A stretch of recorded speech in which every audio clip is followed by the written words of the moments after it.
Good morning class 12. Welcome to our 10th class, and in our previous class we were discussing, actually we were studying, we have started chapter 6 of the NCERT physics book of your course, and that chapter is the electromagnetic induction. And over there we have studied in our last class the Faraday's Lenz's law, and today I am supposed to discuss the expression for motional EMF. I hope you all remember what was Faraday-Lenz's law. Those two laws are separate law, and they are talking about the same thing, so different parts of the same thing, so that's why they are combined and now they are known as Faraday's Lenz's law, as because you all know that Faraday law expresses that when the change in magnetic field will continuously take place within a coil, then it will induce EMF across the coil, due to which one induced current will flow. And the induced EMF is directly proportional to the rate of change of flux. Change in flux, that means rate of change of the flux. Now, lenses, from where lenses come? The lenses observe that when the current is induced in the coil is opposing the cause. The coil is opposing the cause of induction of the current. So, thus, it needs one negative sign along with the mathematical expression. And hence we got EMF E equals to minus d phi dt in SI. That was the Faraday's law. For the short recapitulation, now today in the motional EMF, while discussing the motional EMF, here I have drawn a region where the magnetic field is moving inward. The magnetic field, the direction of the magnetic field is inward, and here I will be considering one metallic frame with a non-conducting holder, through which we can give it a motion along this direction. So let us name it as A, B, C and D.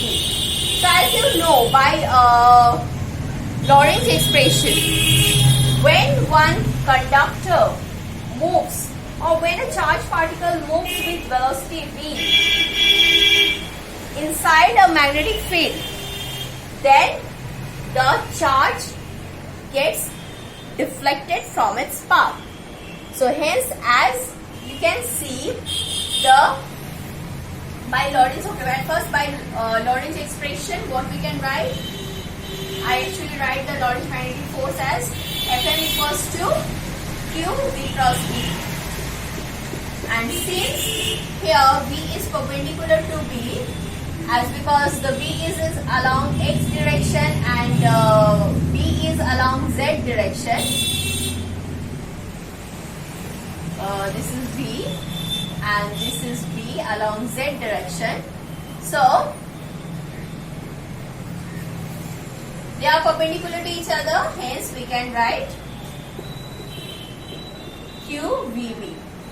But this force, due to this Lorentz magnetic force, what will happen? Now we will apply, as because you can see the deflection of charge will take place within the wire frame. So the movement of the charge will give rise to the current. That means the current will be generated, and the generation of current is governed by, that means it is working as a generator. So generation of the current is governed by the Fleming's right hand rule. Now, as you know, this is the direction of the magnetic field. This gives the direction of the generated current when the coil is moved along this direction. So, all these three are perpendicular to each other. Now, let us apply this rule. So, as I told you that this is along this direction. The magnetic field is moving inward while the frame is going outward. Okay? In the x direction, the magnetic field is y direction. Then the current will produce in the positive y direction. So in this direction the current will flow. So when in this direction the current will flow, what will happen? Why the current will flow in this direction? As because the charges, the negative charges from the free electrons from the B side will move to the C point. When the negative charges will accumulate in C point due to this Lorentz force, then the C will continuously become more negative compared to the B point, and B will act as a positive one. Hence, this separation of charge will give rise to the electric field, and this electric field will stop the further accumulation of the negative charges on C. So, what you can see, the electrons, they will flow in this direction. So, as because the C point will continuously become more negative compared to the B point, hence after some time the accumulation of negative charges at C will be stopped. When it will happen?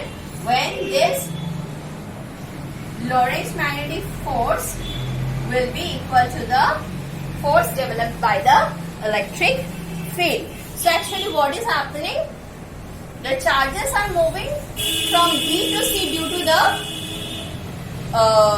Lorentz force, and when this movement is taking place, the continuous electric field is becoming stronger, and hence a time will come when they will stop each other. So from this what we can write, as because you can see that they are in the opposite direction. So magnitudically they will be equal, but as because they are in the opposite direction, so we have to write it in this way. So which implies we can write it as EQ minus EQ. Oh, better I write like this. QVB equals to minus QE. Okay. Now from this what we can write, E equals to minus of VB. E equals to minus of VB. Now, as we know that due to this electric field, if the length of BC is L,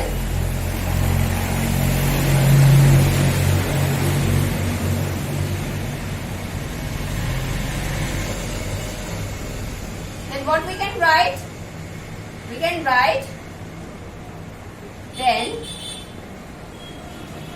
E equals to E by L, where this small e represents the EMF, that is the potential difference. So from this what we can write?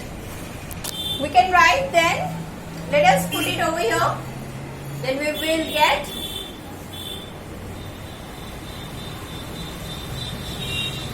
therefore E by L equals to minus VB. Okay, so this E equals to minus VBL. So this is the expression of the motional EMF. This is the expression of the motional EMF. So motional EMF is equals to negative of the product of velocity, magnetic field and the length of the wire. So here the negative sign shows that the induced EMF opposes the coil from being pulled out of the magnetic field. So this negative sign here also indicates the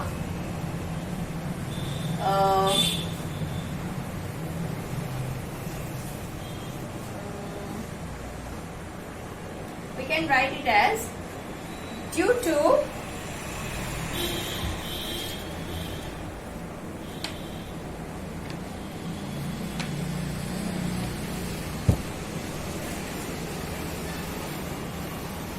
Lenz's law.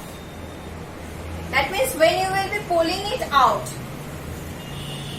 then it will oppose the pull. The EMF thus will generate. Let us write it with capital because it is becoming more confusing with this E.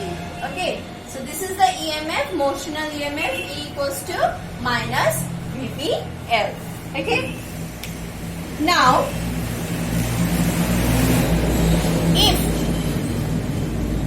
if the entire coil will be within the magnetic field, if the entire coil will be within the magnetic field, what I was telling you in my previous class.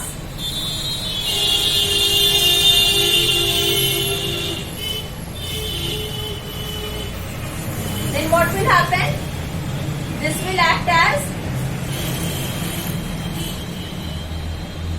this will be, EMF will induce like this on BC, and similarly on AD also, as because it is moving out, so here also a same polarity will be generated, and hence they will cancel each other's effect. So when the entire coil is within the magnetic field, then what will happen? They will induce same polarities on the adjacent sides. That means same polarity of the EMF on the adjacent side, and hence they will cancel each other's effect.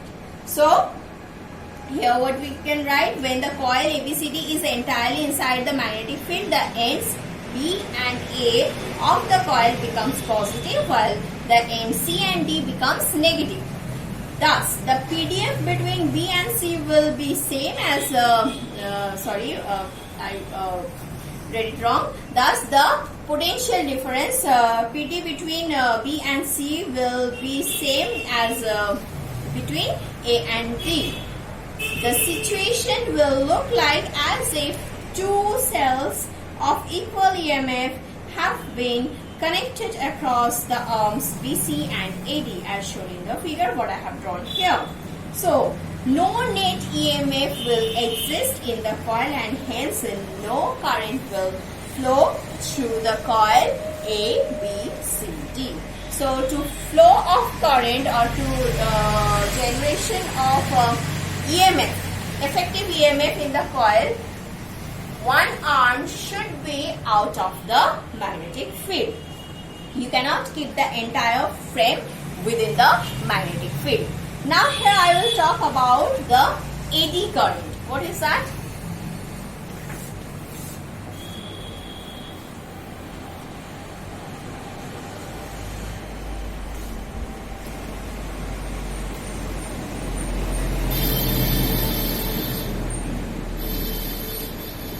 What is this AD current is? The AD current is the current which looks like AD. AD means a circulating current, a whirlpool current. That means, suppose you have a metallic plate inside some changing magnetic field. Obviously, you cannot have uniform static magnetic field over here. So this magnetic field should be changing in nature. Okay, so when this will happen, what you are going to get? You will see a circulating current. That means a closed loop current within the conductor. A closed loop current within the conductor depending on the direction of the magnetic field. So it will form. So this circular current within the conductor is known as eddy current.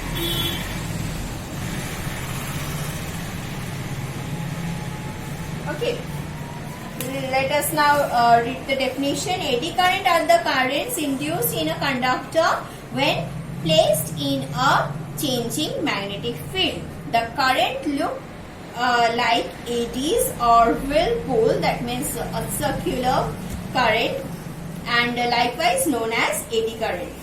Foucault was a scientist who first found this kind of thing, that means when the changing magnetic field is linked with a conductor, metallic conductor, induced current was found to set up in the conductor, within the conductor, in the circular form, in a closed loop form.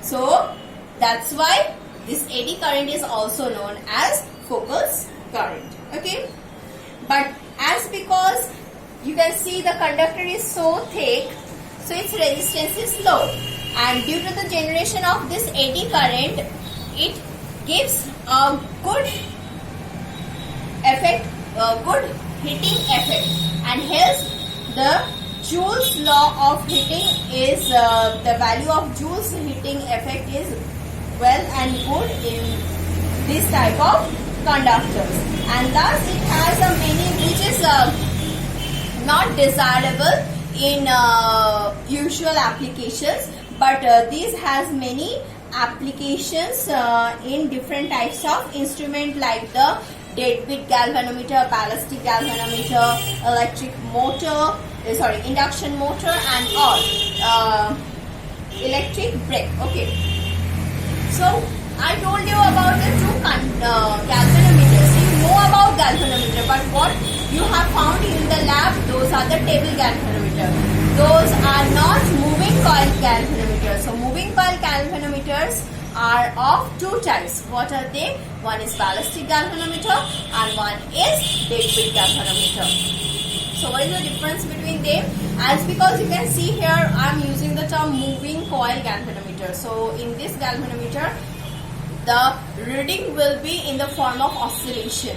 That means when you will pass the current, there is a setup, a coil, a thing where is attached with one mirror. A light will fall on the mirror, and when the current will flow through the galvanometer, the coil will get a quick twist, due to which the mirror will be twisted, and hence you can see the reflection of the light on a scale, and with that you have to take the reading. So as you know, once a thing gets twisted, it does not stops immediately when it comes back to its main position.